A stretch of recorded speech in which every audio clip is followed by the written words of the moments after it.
What is up, blockchain gang? I wanted to make a comprehensive guide to help anyone break down the tokenomics of a project in only a few seconds, involving one of my favorite forms of data named after a dessert, the pie chart. Then I'm going to set the bar, or floor, on what a good project would look like to help you avoid anything less. You see, all blockchain projects are a zero-sum game, or a pyramid scheme, until the game actually launches with earning potential. It is only at this time that value can be created and bought or sold on the open market. For example, when someone mines iron in a game, that iron now has value to someone who can't mine or doesn't want to, such as a refiner, who can then refine it into steel for the blacksmith, who turns it into a sword to create even more value, and the final project is sold to the highest bidder, in other words, the person who values it more than anyone else. Now, most of these projects are completely unsustainable due to their tokenomics alone. Let me break this down with a real-world example using a hypothetical scenario. Let's say that you wanted to play Axie Infinity, and you spent about $100 in the NFT and cryptocurrency marketplace. If we look at the tokenomics behind the game, the best way to think about this is that $20 of that $100 you spent will go back to the players in the form of rewards for playing the game. That is all. $29 goes to stakers, even though staking has nothing to do with the game or how the blockchain operates. But that is another video for another day. $21 goes back to the Sky Mavis team, $7 goes to the Sky Mavis expansion team, $8 went into Sky Mavis's wallet to help manipulate the economy, $11 went to public investors, and $4 went to private investors. If you don't like seeing your hundos cut down in their prime and turned into 20s, you should avoid games like this at all costs, especially when their staking is advertising 100% APR. This is an obvious sign of a Ponzi scheme. The game is just a front, as the team and investors are making far more than the players, which proves they know that no tangible value will be created by those players once new players stop joining the game. A sustainable model will work with 2 people or 2 billion people because it has scalability built into the network. And I know it isn't hip to bring up Axie without mentioning the hack, so I will only put it here to say that I'm not going to dig into the dozens of hours of math required to calculate how much of your $100 went to North Korea. If we take a look at a much less sexy line graph, we see that the model for Soul Chicks gives players back $50 of every $100 they spend, $25 to early investors, $10 to developers, $10 to marketing, and $5 as an airdrop to get new players interested in the game launch. Of course, these are not monthly or annual returns on investments, they are over the lifetime of the game. So if 1,000 people play this game and they all spent $100, they could be competing for up to $100,000. But by default, this is cut in half to only $50,000 in Soul Chicks. Sure, some players may spend less and get more, but since there isn't any more money available to earn, this is only possible due to other players not getting their portion of the $50 for themselves. I think the standard model we should be looking at is Roblox, because if you can't do better than them, even with a blockchain in your back pocket, then about 75% of the alleged benefits a blockchain proposes to offer are already possible without it, and the other 25% are not essential to most gamers. Roblox is paying users who generate content in games about 30% of their total annual revenue of $2.2 billion.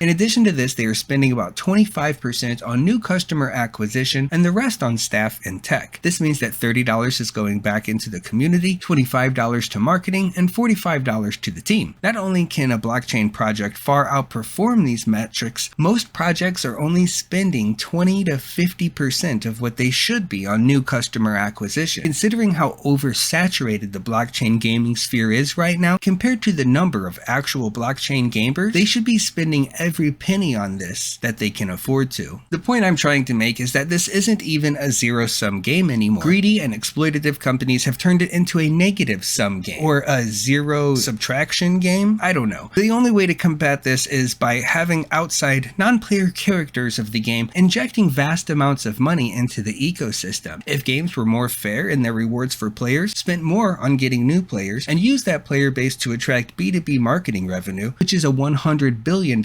industry, in the form of sponsored esports, official tournaments, and in-game product placement, they would be indefinitely sustainable. Now, I understand that gamers don't just earn through crypto, and that breeding or minting rare NFTs can be a means of income, but you are only able to win in these unregulated lotteries due to so many other people losing, and have nothing to show for it, and it has nothing to do with skill or gaming in any sense of the word. Since these NFTs and the crypto usually work together in separate or hybrid markets, the value of the NFTs fall prey to the same flawed tokenomics as the currency. If that wasn't bad enough already, you have to realize that some of the money that that is promised to players is actually going to cheaters, bots, and multi-account exploiters, and disproportionately to the average player. I believe the ideal tokenomics would be simple: 65% to the economy, plus 50% of transaction fees, 5% to the team, plus the other 50% of transaction fees, 5% to airdrops, 5% exclusively for B2B marketing, and 20% to new customer acquisition. If you want to build a game, get a fucking loan like everyone else, and use your 5% to pay it back over time. I would kick you in the cooter before I would kickstart your janky Unity project that you started in college while everyone else was busy having sex and doing drugs. That is all I have for you today. Thank you for watching. I hope this helped you save time when researching if a project is legit or not, and give some ideas to those working on future projects. Don't forget to subscribe so we can do this again sometime.